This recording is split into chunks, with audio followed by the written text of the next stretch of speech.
Assalamualaikum warahmatullahi taala wabarakatuh. A'udzu billahi minasyaitonir rajim. Bismillahirrahmanirrahim. Alhamdulillahi rabbil alamin. Allahumma shalli ala sayyidina Muhammadin wa ala ali sayyidina Muhammad. Adada kamalillahi wa kama yaliqu bi kamalih. Rabbi shrah li sadri wa yassir li amri wahlul 'uqdatam min lisani yafqahu qawli. Rabbi yassir wa la tu'assir. Rabbi tammim bil khair. Subhanaka la ilma lana illa ma 'allamtana innaka antal alimul hakim. ولا حول ولا قوة إلا بالله العلي العظيم وتب علينا يا مولانا إنك أنت التواب الرحيم. نويت التعلم وتعليم وتذكر وتذكير ونفع والانتفاع والإفادة والاستفادة والحث على التمسك بكتاب الله وسنة رسول الله صلى الله عليه وسلم ودعاء إلى الهدى والدلالة على الخير ابتغاء وجه الله مرضاته وقربه وثوابه سبحانه وتعالى وإلى حضرة النبي محمد صلى الله عليه وسلم. الفاتحة. أعوذ بالله من الشيطان الرجيم. بسم الله الرحمن الرحيم. الحمد لله رب العالمين الرحمن الرحيم مالك يوم الدين. إياك نعبد وإياك نستعين اهدنا الصراط المستقيم صراط الذين أنعمت عليهم غير المغضوب عليهم ولا الضالين. آمين. Baik, hari ini kita akan melihat kepada uh, ayat yang ke-26. Betul? Surah Al-Mulk ayat ke-26 ya. Wah, makin nak khatam lah, makin nak khatam ayat surah Al-Mulk hafal surah Al-Mulk. Baik. Kita seperti mana biasa kalau akan melihat kepada suatu ayat pada hari ini kita akan melihat kaitannya pada ayat yang minggu lepas.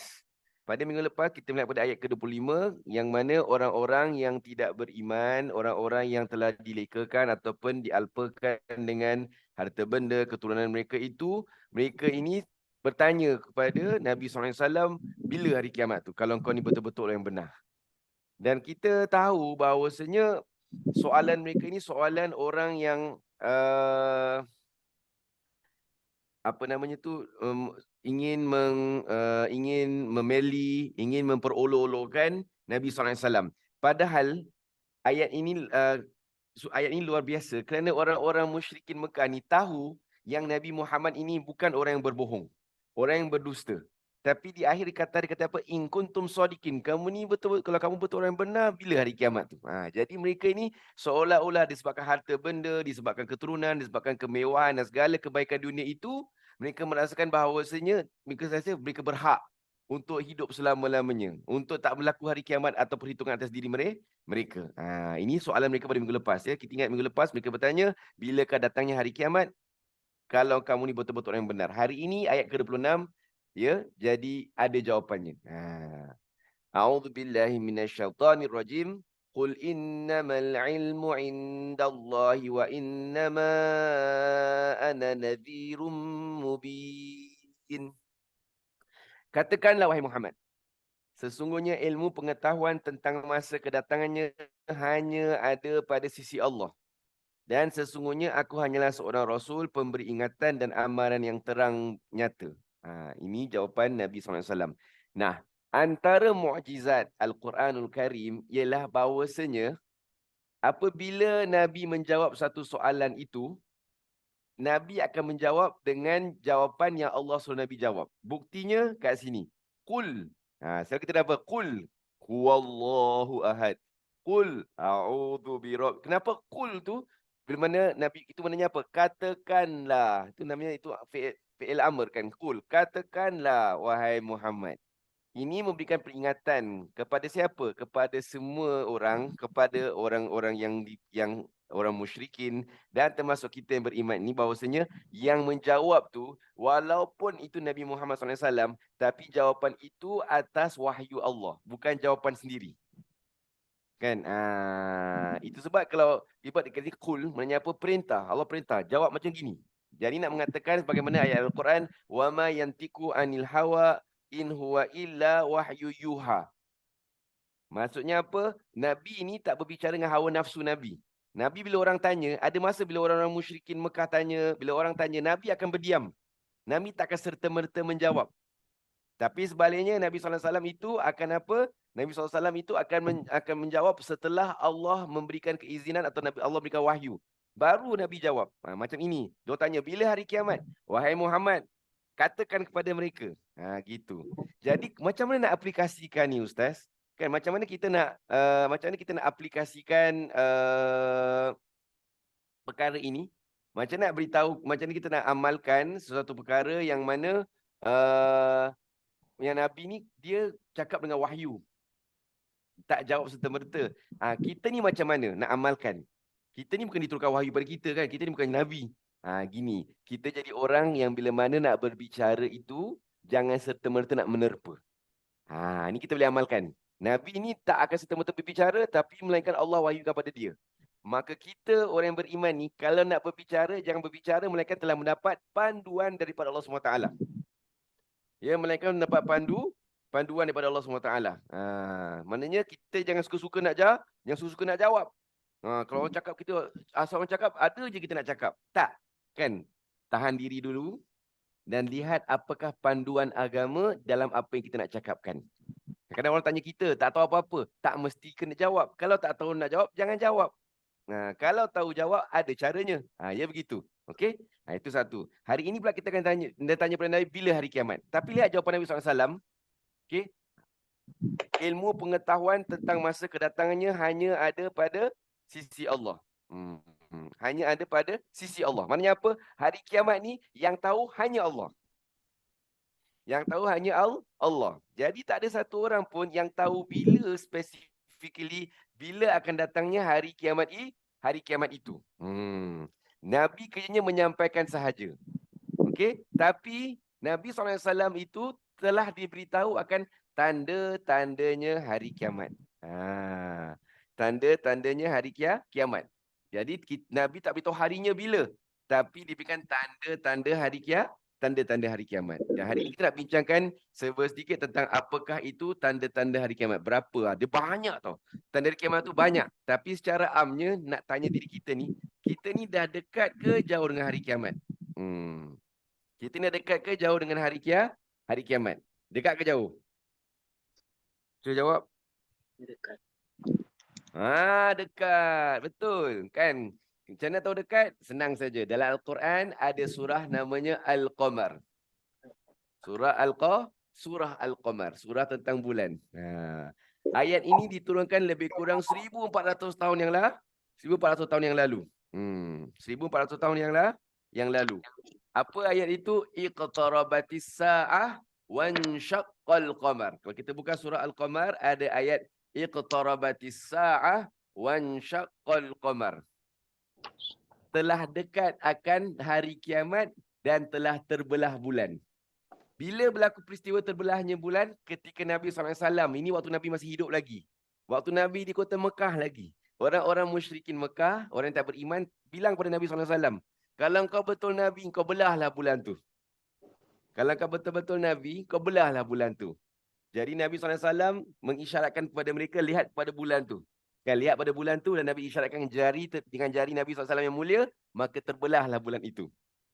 Jadi pernah bulan ni terbelah. Sebagaimana dalam Al-Quran disebutkan, wan syaqqal qamar, bulan terbelah. Jadi bulan terbelah ni bila? Allah kata telah dekat hari kiamat dan telah terbelah akan bulan. Maknanya apa? 1400 tahun dahulu dah nak dekat kiamat. Jadi bayangkan, lebih kurang 1400 tahun yang dahulu, Allah kata kiamat dah nak dekat. Agak-agak kita sekarang ni dah dekat benar dengan kiamat. Apa lagi tanda hari kiamat? Nabi SAW mengatakan, Nabi SAW mengatakan bahawasanya dalam sebuah hadis baginda yang lain, Nabi SAW mengatakan, bu'ithtu ana wa sa'ah kahatain. Antara waktu aku diutuskan sebagai Rasul dengan hari kiamat macam gini, kata Nabi. Dan Nabi letak jari dia dua macam gini. Jari telunjuk Nabi dengan jari tengah Nabi. Letak tengah-tengah gini. Kahatain. Macam ginilah rapat dia. Bila ni 1400 tahun yang dulu, kan, dah dekat gini dah kiamat. Maknanya hari kiamat macam hari ini dengan hari esok. Kata hari ini kiamat, hari ini adalah hari menjelang kiamat dan hari esok adalah hari kiamat. Dekat dia macam gini. Dekat dia macam gini. Itu berapa? 1400 tahun yang lalu. Sekarang ni kita dah kat mana? Dekat ambang kiamat. Jadi kita ni semua dah dekat benar dengan kiamat. Apa lagi tanda hari kiamat? Nabi SAW pernah ditanya oleh malaikat Jibril. Kan, apakah tanda hari kiamat? Jibril datang kepada Nabi. Tanya kepada Nabi. Apakah itu iman? Apa tu Islam? Apa tu ihsan? Kemudian Jibril tanya kepada Nabi. Apakah tanda hari kiamat? Bila berlaku hari kiamat? Maka diberikan berapa tanda. Antara tandanya ialah seorang hamba. Kata Nabi. Ni kata Nabi cantik. Seorang hamba perempuan melahirkan tuannya sendiri. Seorang hamba perempuan melahirkan tuannya sendiri. Macam mana tu? Maksudnya apa? Kata para ulama. Maksudnya seorang itu melahirkan seorang anak tuannya, melahirkan tuannya sebenarnya apa? Berleluasalah peristiwa anak-anak yang derhaka. Hamba perempuan. Siapa hamba? Kita semua kan hamba. Hamba Allah. Kita lahirkan anak. Anak tu macam mana? Anak itu perangai dia jadi macam tuan. Dia perintah mak dia. Dia maki hamun mak dia. Dia hukum mak dia. Dia campak mak dia sana sini. Dia campak orang tua dia sana sini. Ini kan kata Nabi tanda hari kiamat. Dan maaf ya, masalah derhaka ni bukan masalah orang yang tak sembahyang saja, bukan masalah orang tak belajar agama. Orang belajar agama pun kena derhaka dengan mak dia. Itu tanda kiamat. Nabi kata 1400 tahun dulu dah, ni tanda kiamat. Sekarang nampak tak? Oh, nampak sangat. Berleluasa peristiwa yang ibu-ibu pun dah takut nak tegur anak sendiri. Ibu-ibu pun tak berani nak tegur anak sendiri. Anak dulu buat apa pun dia tak boleh tegur lah. Dah tak dapat dah ditegur dah ustaz. Dah nak buat macam mana, dah berlaku tanda hari kiamat. Apakah tanda hari kiamat yang lain? Kata Nabi SAW, orang-orang gembala kambing. Gembala-gembala kambing yang berkaki ayam, yang hidupnya tak tentu arah, yang miskin. Tiba-tiba mereka bertengkar, bergaduh sama mereka tentang apa? Mereka bergaduh berlumba-lumba untuk membina bangunan-bangunan tinggi. Maknanya apa? Orang dah tak ingat akhirat lagi. Semua nak ingat dunia. Dah tahu hidup ni sederhana. Dah tahu hidup ni miskin. Tapi sibuk nak jadi kaya. Maknanya apa? Orang dah tak ingat tentang kekayaan akhirat. Tapi ingat kekayaan dunia. Jadi dua tanda ni Nabi bagi pada Jibril.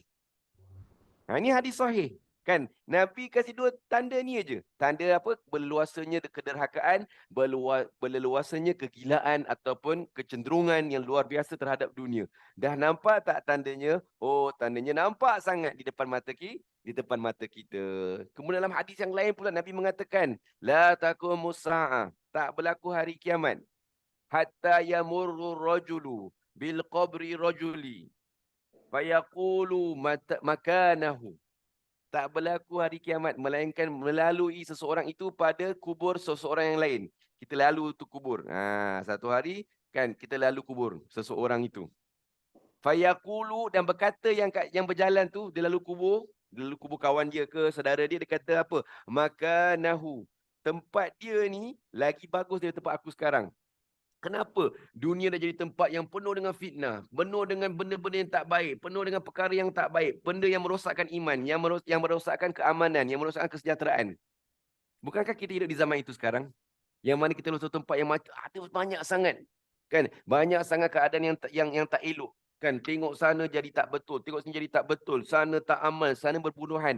Begitulah dunia ini. Semakin lama, semakin tenat, semakin uzur, semakin banyak kesakitan. Maka kadang-kadang yang pergi tu sebelum kita tu keadaan lebih baik bagi kita. Sebab apa? Waktu dia pergi tak ada fitnah. Dia pergi dalam keadaan yang lebih baik. Dekat dalam kubur, keadaannya lebih baik daripada keadaan yang ada kat sekarang. Sebab apa? Kita kat dunia ni tak tahu iman kita ni boleh tercabut anytime. Bila masa boleh tercabut dengan sebab ujian-ujian yang luar biasa pada dunia sekarang ini. Nabi mengatakan dalam sebuah hadis lagi. Nabi mengatakan, la taqumus sa'ah hatta la yabqa 'alal ardi ahadun yaqulu Allahu Allah. Tak berlaku hari kiamat itu melainkan tak ada orang di atas muka bumi. Tak ada satu orang pun kata Nabi di atas muka bumi ini yang menyebut akan nama Allah. Berlaku tak sekarang, orang dah tak nak sebut nama Allah. Kan orang hanya nak berhibur. Orang hanya nak berdansa. Orang hanya nak segala benda tapi tak nak sebut nama Allah. Kalau disuruh hadir majlis ilmu, tak mau hadir. Cari alasan tak mau hadir. Suruh hadir majlis zikir, tak mau hadir majlis zikir. Suka untuk majlis, untuk berbual, untuk merendahkan orang dan sebagainya. Ini tanda kiamat yang luas Nabi beritahu kepada kita untuk ambil peringatan kepada kita. Nah, walau bagaimanapun, ini semua tanda-tanda kiamat. Tapi para ulama mengatakan, kiamat ni ada dua. Ustaz, kiamat ada dua kali kiamat. Ya, Kiamat yang Nabi sebutkan ni, tanda besar kiamat. Dan tandanya makin dekat, makin banyak tandanya. Nanti berlaku tanda, macam-macam, makin dekat kiamat ni, macam-macam. Akan muncul seorang makhluk yang bernama Dajjal. Dia akan tipu kita. Macam tanda, macam-macam tanda. Ini tanda yang besar-besar. Ini tanda yang besar-besar ni semua. Kan akan datang, akan turunnya Nabi Isa dan sebagainya. Tanda yang besar-besar ni semua, tak semua kita akan lalui. Tak semua kita akan lalui. Dan ada daripada saudara mara kita ataupun guru-guru kita, mak bapak kita pun mereka tak lalui. Sebab apa? Mereka dah kembali. Ini tanda-tanda yang besar semua ni, kita tak akan lalui. Tapi ada kiamat yang kita semua mesti lalui. Iaitu namanya kiamat kecil. Kiamat besar yang tanda-tanda besar kiamat tu, kita semua tak semestinya lalui. Tapi kiamat kecil, semua kita akan lalui. Semua kita ni akan lalui. Kiamat kecil tu apa? Kematian kita masing-masing. Kullu nafsin dha'iqatul maut. Setiap yang bernyawa pasti akan merasai mati. Tak ada lari daripadanya. Semua kita ni yang kat dalam, yang tengah bercakap ni, yang tengah mendengar ni, semua bakal jenazah belaka. Tak dapat dinafikan. Semua akan mati belaka. Allah mengatakan dalam Al-Quran Karim, "Qul innal mautal ladzi tafirruna minhu fa innahu mulaqikum." Katakan bahawasanya maut yang kamu cuba lari daripadanya, fa innahu mulaqikum. Dia pasti akan mendapatkan kamu. Pasti akan berlaku kiamat kecil pada diri kita. Semua kita akan menghadapi kematian. Maka buat persiapan untuk kiamat kecil, kerana itu akan menjadi kiamat terbesar kita. Kiamat ada kecil kan, saya kata kiamat kecil, kiamat besar. Kiamat besar tu ialah kiamat yang akan datang tanda-tanda lebih besar daripada yang saya sebutkan tadi. Tapi buatlah persiapan untuk kiamat kecil kita, untuk hari kematian kita. Itu kiamat kecil kita. Kerana apa? Kerana dua sebab. Pertama, kerana kemungkinan bahawasanya kiamat kecil itu merupakan kiamat terbesar bagi diri kita. Itulah yang menentukan syurga neraka kita. Itulah yang menentukan bahagia deritanya kita yang selama-lamanya. Itu kan besar tu. Kedua ialah bahawasanya barang siapa yang telah membuat persiapan untuk kiamat kecilnya dengan bersungguh-sungguh, dia akan terselamat daripada fitnah kiamat besar. Barang siapa yang telah buat persiapan untuk kiamat kecilnya, kalau datang tanda kiamat besar, dia akan terselamat. Sebab orang yang buat persiapan untuk kematian adalah orang yang sentiasa terselamat daripada hari di mana hati itu mati sendiri. Iaitu kiamat besar. Jadi pesan saya dalam menanggapi hari kiamat sekarang ialah Nabi dah berikan banyak tanda. Tapi yang cara paling ampuh, paling bagus untuk menghadapi kiamat ialah untuk membuat persiapan yang ada pada kita. Apakah persiapannya? Iaitu takwa. Allah kata Al-Quran, "Watazawwadu fa inna khairaz zadi taqwa." Berbekallah kamu, sebaik-baik bekalan itu adalah takwa.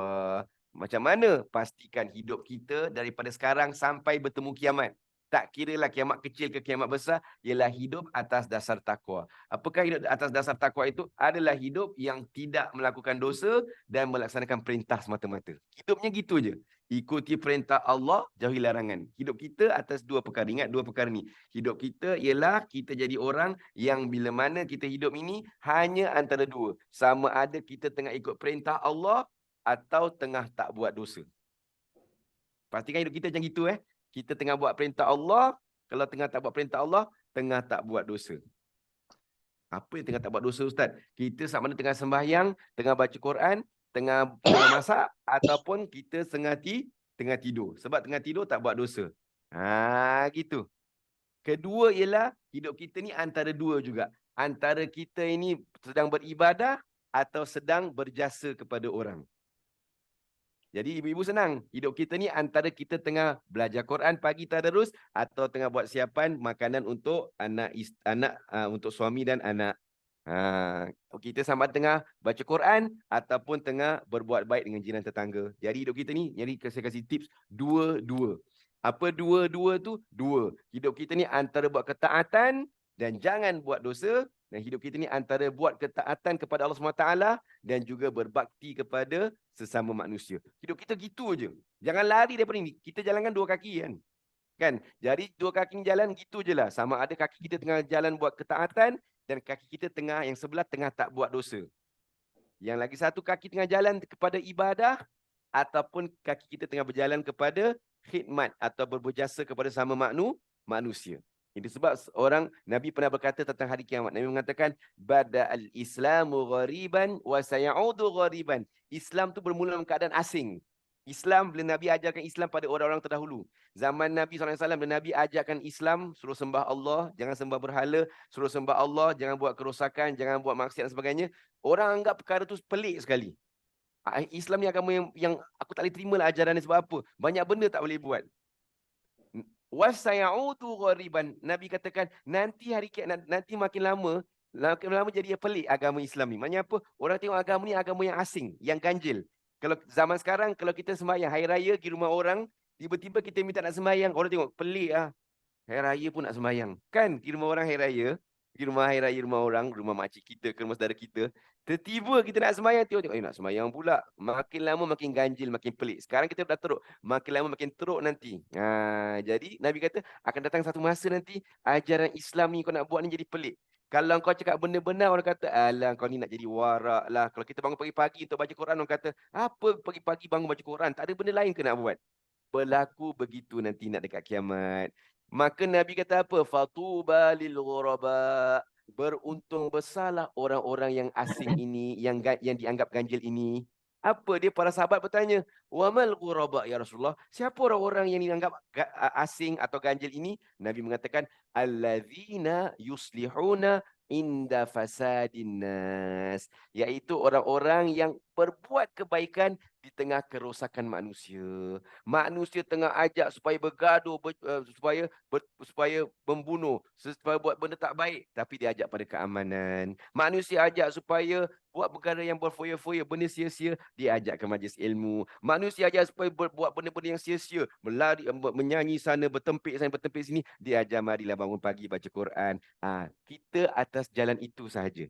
Jadi orang yang selamat di hari kiamat, yang dapat kejayaan, yang beruntung besar kata Nabi ialah al-ghuraba. Orang-orang yang di tengah kerosakan manusia, kelupaan manusia, dia ingat Allah. Siapa dia? Yang saya katakan tadi, 2 dan 2. Apa 2 dan 2? Pertama, dia ikut perintah Allah pada setiap perbuatan dia dan dia itu tak buat dosa. Sama ada kita tengah buat perintah atau tak buat dosa, dan sama ada tengah ibadah atau dia tengah buat jasa sama manusia. Dia tak lekang daripada ni perkara 2 dan 2 ini. Moga-moga Allah jadikan kita orang yang terselamat daripada fitnah akhir zaman, pada ujian akhir zaman. Allah jaga diri kita, keturunan kita, keluarga kita, anak cucu kita daripada fitnah akhir zaman. Wa sallallahu ala sayyidina Muhammadin wa ala alihi wa sahbihi ajma'in. Walhamdulillahi rabbil alamin. Sekian. Assalamualaikum warahmatullahi taala wabarakatuh. Terima kasih. Terima kasih Ustaz. Terima kasih Ustaz. Sama-sama.